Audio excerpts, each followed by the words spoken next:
Chers lecteurs, bonsoir.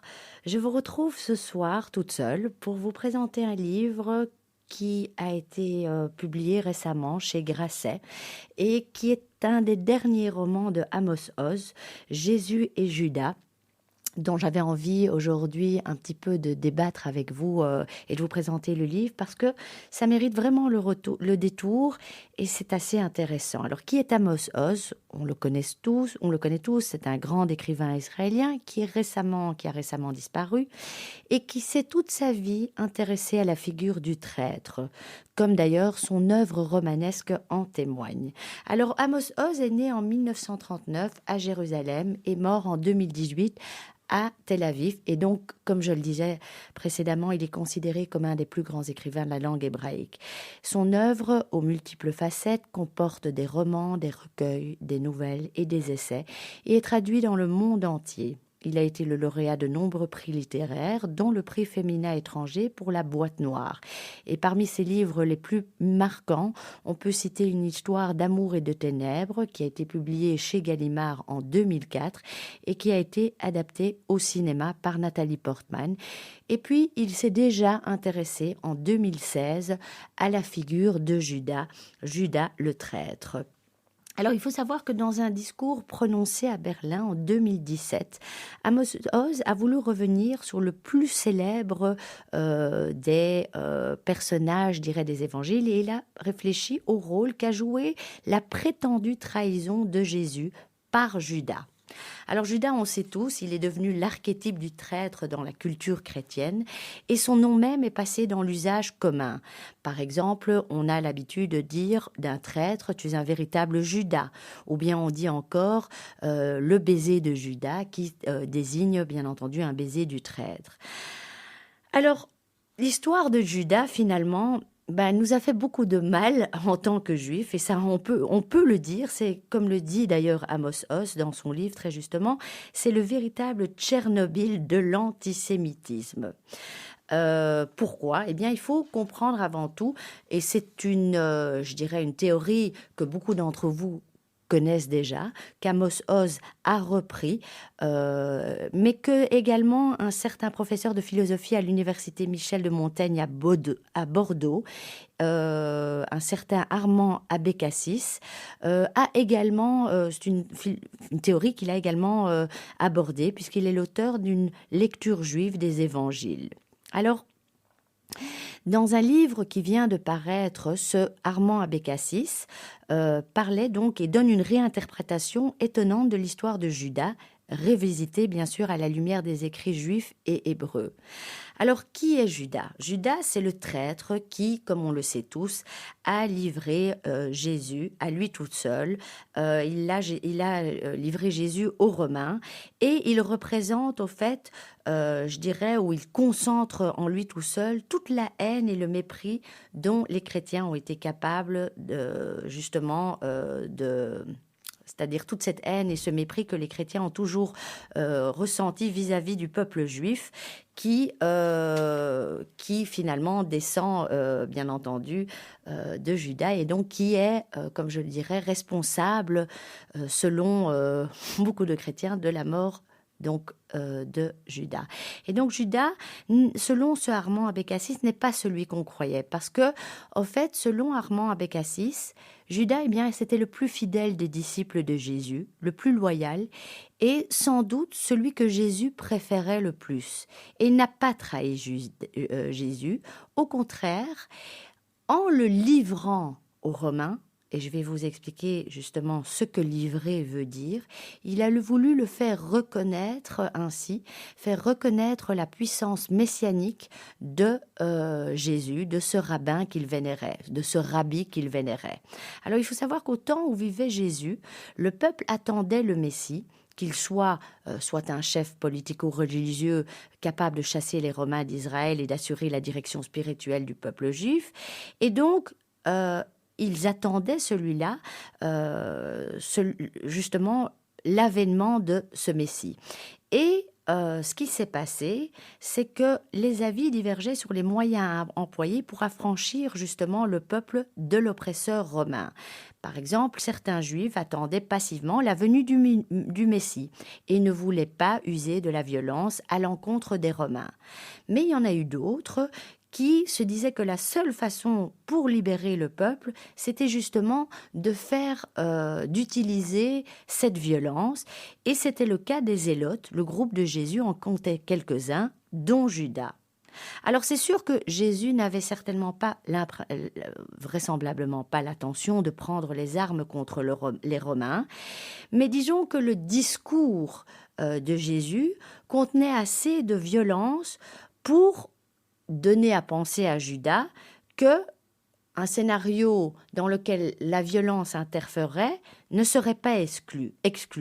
Et donc, ce disciple, Judas, plus qu'aucun autre apôtre, attend impatiemment le moment où Jésus révélera sa messianité. Or, ce moment va tarder parce qu'il est dit même dans les évangiles que le soir avant de d'être livré aux Romains, et il faut savoir que quand Jésus a été livré par Judas aux Romains, il n'a pas bougé, il a laissé faire les choses parce qu'il savait que c'était ça qui allait arriver.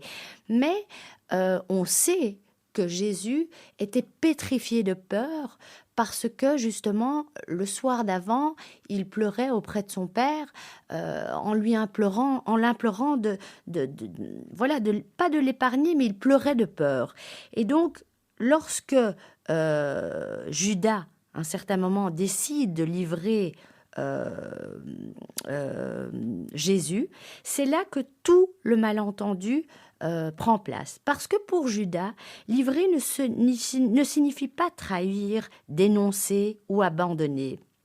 Pour Judas, ce verbe désigne également autre chose, qui est l'action de faire reconnaître, de transmettre, de communiquer. Et c'est justement sur ce point-là qu'Armand Abécassis suggère de comprendre les actes de Judas, parce qu'il dit que, comme il voyait à ce moment-là Judas, que Jésus mettait du temps, n'assumait pas pleinement sa fonction de Messie, et que les autorités religieuses complotaient contre lui, Judas a voulu accélérer les cours des événements. Alors il faut savoir aussi qu'à l'époque, il y avait plein de messies à ce moment-là, au temps de Jésus, qui chacun voulait manifester, je dirais, leur pouvoir, leur puissance. Et c'est pour ça que quelque part, Judas aurait accélérer les choses. Et donc, Judas croit avec ferveur que Jésus est le Messie et et ce qu'il souhaite avant tout, c'est que Jésus se confronte au grand prêtre pour que les autres comprennent leur erreur et qu'ils comprennent finalement que c'est Jésus, en se livrant et en le livrant, qui est finalement le Messie. Et donc Judas va les trouver et il va convenir avec eux du moment où il va livrer son maître, parce qu'il est convaincu qu'ils reconnaîtront son immense stature spirituelle. Alors, il n'a pas demandé Judas de l'argent. Il faut savoir aussi que Judas était riche. C'était un homme, je pense, de terre qui n'avait pas besoin d'argent. D'ailleurs, Amos Oz le dit dans son livre, il a retrouvé ce que valait à l'époque l'argent que les grands prêtres ont décidé de lui donner. C'était l'équivalent de 600 €. Donc, même là-dessus, Amos Oz, qui reprend cette théorie, dit « Ce n'est pas possible qu'un homme qui vénérait tant son maître puisse lui livrer même pour cette maudite somme. » Et donc, le soir où a lieu la scène, Jésus explique qu'un de ses apôtres va le livrer. Il sait très bien d'avance qu'il s'agit de Judas, car il a compris les attentes des Zélotes, que ceux-ci avaient donc à son égard. Et donc Jésus va accepter la confrontation avec les grands prêtres, mais il va mesurer davantage que Judas les conséquences néfastes que tout ceci va apporter. Et ce qui va se passer le soir venu, c'est que Judas va arriver accompagné des chefs du peuple qui vont venir donc chercher Jésus pour la confrontation avec les grands peuples. Et ceux-ci sont armés. Et c'est normal parce qu'ils doivent protéger celui qu'ils emmènent. Ils connaissent Jésus. Judas n'avait pas besoin de le désigner. Tout le monde à l'époque connaissait Jésus, pardon. Et donc, à ce moment-là, Judas embrasse son maître, donc c'est le fameux baiser de Judas, devant tous, en signe de respect et de soutien. Alors, le projet de Judas fait reconnaître, bien entendu, la messianité de Jésus, mais ce projet-là va échouer parce que les grands prêtres vont condamner Jésus et le livrer aux Romains. Et donc, à ce moment-là, ce que veut dire finalement Armand Abécati, c'est que selon lui, les premiers chrétiens n'ont pas compris les véritables intentions de Judas, qui étaient, c'est vrai, ambiguës, mais qui pour lui ne révélaient pas, je dirais, de la trahison. Et c'est ainsi que Judas est devenu le bouc émissaire des chrétiens pour mieux faire apparaître l'innocence et la pureté de Jésus face aux Juifs déicides. Alors, comme je le disais, donc, l'histoire de Judas a été le véritable Tchernobyl de l'antisémitisme. Et c'est vrai que donc, le texte qu'écrit Amos Oz est un texte très très court, il est dense, il est riche, il ne manque pas d'humour et surtout il est très intelligent et finalement il exprime un courage intellectuel assez rare puisque il parle, il ose dire des choses et il ne se laisse pas dominer, Amos Oz, par le dogmatisme. Il ose justement dialoguer et essayer de comprendre l'autre. Parce qu'il faut savoir aussi que dans les textes hébreux, ce qu'on dit souvent quand on étudie les textes, pardon, pas les textes hébreux, quand on étudie les textes, que ce qui est avant tout important, c'est l'étude du texte, la compréhension du texte, plus que la lecture elle-même du texte. Donc, ce qu'essayent de faire les hommes orthodoxes, c'est de comprendre le texte et d'essayer d'utiliser le dialogue et la compréhension de l'autre pour échanger sur ce qui est écrit. Et donc, Amos Oz, il ose choisir la nuance et le juste milieu.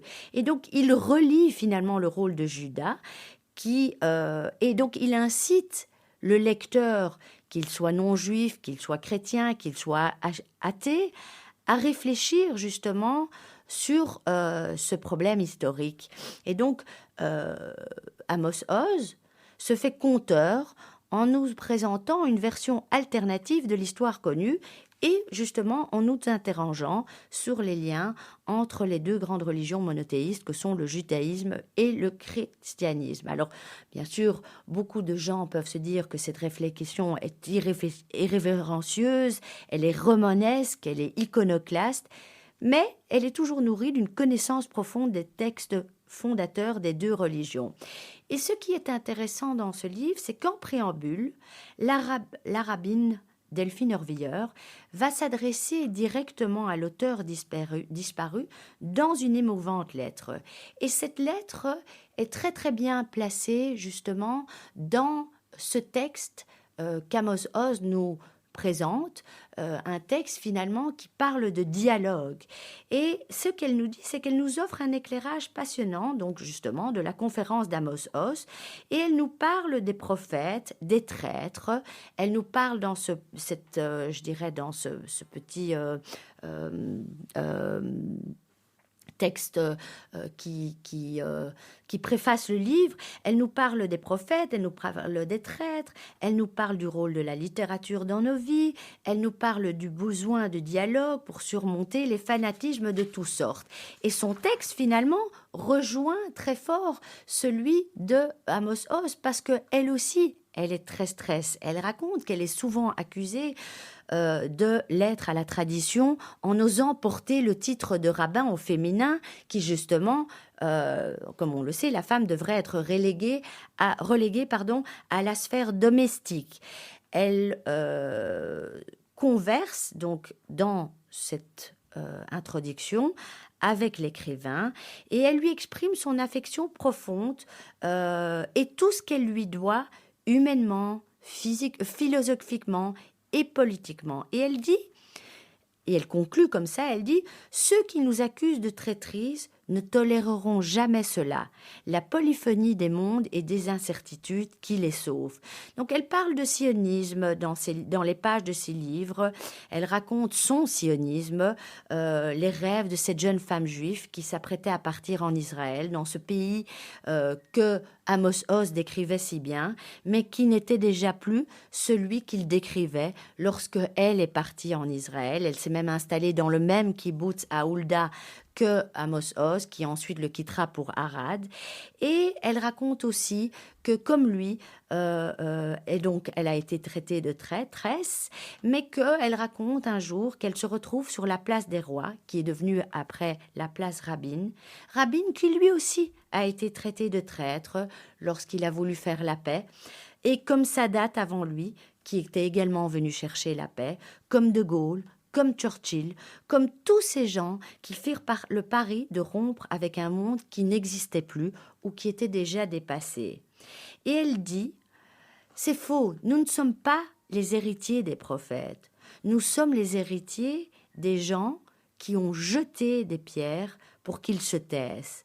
Elle dit très justement, l'humanité qui nous a donné naissance s'est illustrée en tout temps par son refus d'entendre la voix de ceux qui parlaient trop tôt jusqu'à ce que ce soit trop tard. Et elle dit, et je trouve que c'est très très bien dit, elle dit, nous avons souvent tenté d'éradiquer ceux qui disaient qu'il pourrait en être autrement. Et le plus court chemin pour nous débarrasser d'eux, le plus efficace, indéniablement, fut toujours de les accuser de traîtrise. Elle a raison. Elle continue par dire aussi, elle parle du mot Messie. Elle dit, qu'est-ce que ça veut dire le mot Mashiach, Messie? Elle dit que, en fait, quand on épelle ce mot, quand on l'écoute, ce mot, en fait, il est construit sur une racine qui est Shiach. En français, mais c'est Messie, mais Mashiach en hébreu, qui signifie dialogue. Et elle dit au fait que la rédemption dépend toujours d'une conversation. Paradoxalement, ceux qui sont persuadés de précipiter la fin des temps, ceux qui croient dur comme fer à l'arrivée imminente du salut, sont ceux qui refusent tout dialogue avec l'autre et qui empêchent ainsi ce Messie conversation de surgir. Le fanatique ne sait compter que jusqu'à 1, le chiffre 2 le dépasse. C'est exactement ce qui s'est passé avec Jésus, selon elle aussi, et selon, et selon Amos Oz. Jésus, il appelait à la rédemption, mais il appelait aussi au dialogue, à l'échange. Et de là, il a été traité de traître. Alors, finalement, ce qu'on conclut de ce petit livre qui est assez sage, c'est qu'on ne peut qu'apprendre en dialoguant les uns avec les autres. Tout ce qui est discours fermé, tout ce qui est basé sur le non-échange ne peut aboutir nulle part. Et comme je le disais, je dirais que l'histoire de Judas a été une grande entorse, et je dirais a été vraiment, comme le dit très très bien Amos Oz, c'est le Tchernobyl de l'antisémitisme. Il suffit de regarder à l'époque les nazis, qui ont d'ailleurs beaucoup puisé leur répertoire haineux dans l'imagerie chrétienne. Le bouc émissaire idéal juif, tueur de Dieu, eh bien c'était le casting idéal. C'est un petit livre publié chez Grasset. Il n'y a pas plus de 50 pages. Et c'est le genre de livre qu'on vous dit, prends 20 minutes, lis-le, et tu seras un peu moins bête après. Je vous conseille de le lire. C'est intelligent. C'est bien écrit en plus. Et la préface de Delphine Orvilleur, qui ne cessera de me surprendre, est tout simplement magnifique. Je vous retrouve la semaine prochaine pour un tout autre livre. Il s'agira du dernier roman de Karine Twill, qui est brillamment écrit. Il s'intitule La décision. En attendant, je vous souhaite une bonne semaine et à très très bientôt. Merci beaucoup.